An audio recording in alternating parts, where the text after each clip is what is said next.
Bonjour, bienvenue sur ce podcast sur Jacques Majorelle, 1886-1962, peintre français. Jacques Majorelle est né en mars 1886, pas 68, 1886 à Nancy et décédé en octobre 1962 à Paris à l'âge de 76 ans. Issu d'une famille artistique, le jeune homme se familiarise avec le courant de l'Art nouveau dès son plus jeune âge. Il fréquente régulièrement les ateliers de son père, Louis Majorelle, mais c'est à partir de 1901 qu'il commence à recevoir un enseignement académique en intégrant l'école des beaux-arts de Nancy, dont la section architecture et décoration. Plus tard, Jacques Majorelle s'installe à Paris en tant que peintre et étudie dans l'atelier de Chambin et Royer à l'Académie Julian. L'artiste est connu pour avoir perpétué la tradition familiale, mais également pour sa passion du Maroc, un réel intérêt pour le Maroc. Lorsqu'ils seront au Maghreb, Jacques Majorelle est rapidement séduit par la ville de Marrakech. Il y intègre alors les milieux européens comme les milieux arabes et dépeint leur quotidien.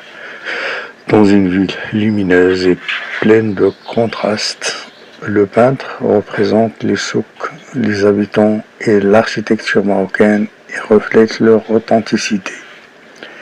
Il sera particulièrement intrigué par les Casbah de l'Atlas qu'il peint à de multiples reprises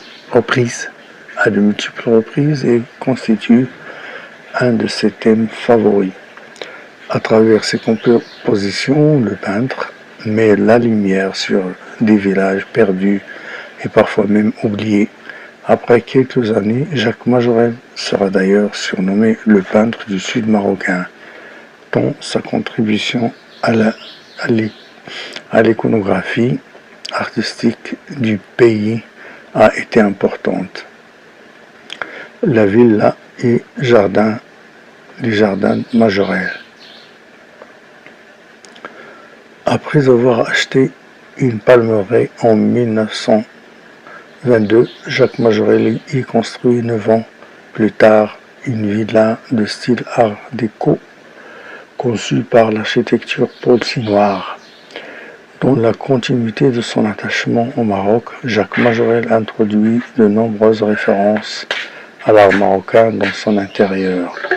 L'artiste dessine les motifs des éliges et privilégie les couleurs bleu dur, vert et rouge sombre. Jacques Majorelle conçoit ensuite un jardin pensé comme une véritable oasis avec des espèces rares et extraordinaires. En plus des 11 bassins, on retrouve dans ce jardin des fleurs tropicales, des bananiers ou encore des fougères géantes. Restauré par la Fondation Yves Saint-Laurent et Pierre Berger, ce lieu est désormais ouvert au public. Ouais, c'est ainsi, c'est là, pour la fin de cet article audio. J'espère que vous l'avez aimé, que vous appréciez ce genre de choses.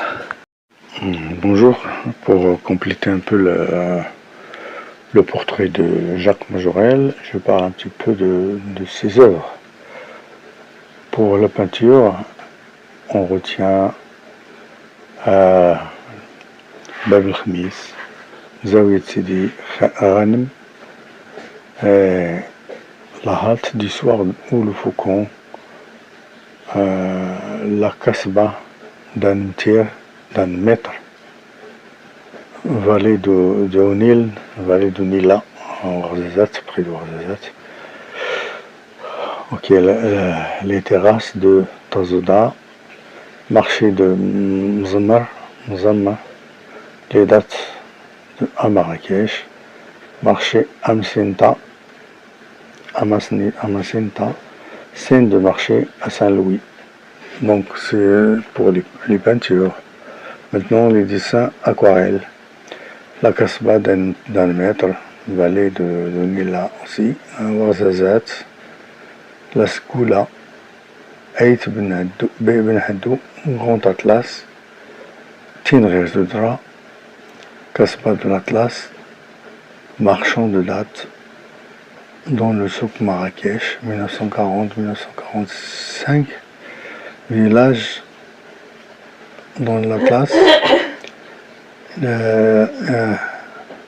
un dessin nommé Aïcha,